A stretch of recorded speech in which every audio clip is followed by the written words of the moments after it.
માં કોંગ્રેસ ઉમેદવારોએ સમર્થન આપ્યું છે। વોર્ડ નંબર 12 માં કોંગ્રેસ ઉમેદવાર દિલીપ ગલેએ સમર્થન આપ્યું છે। 60 માંથી 8 બેઠક ચૂંટણી પૂર્વે જ બિનહરીફાઈ થઈ છે। શહેર ભાજપ પ્રમુખે સત્તાવાર માહિતી આપી છે। આજે ફોર્મ ચકાસણીની પ્રક્રિયા હતી।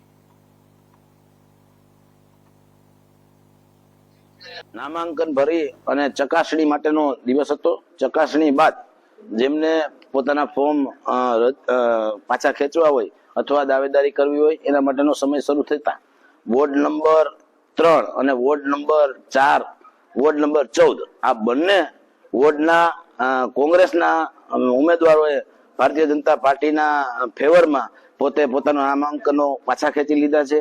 એટલે ભારતીય જનતા પાર્ટીને અત્યારે 8 સીટ અમે બિનહરીફ થયા છે, જેમાં વોર્ડ નંબર 3 ની પેનલ અને વોર્ડ નંબર 14 ની પેનલ બંને કોંગ્રેસ ના 4 સભ્યો જે હતા એ લોકોએ પોતાના ફોર્મ પાછા ખેંચી લીધા છે।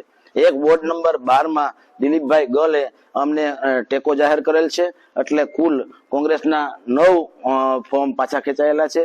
ભારતીય જનતા પાર્ટીની નીતિ રીતિ સાથે આ લોકો જોડાવા માંગતા હતા અને અમારી પાસે આવ્યા એટલે અમારા 8 ફોર્મ બિનહરીફ થયા છે।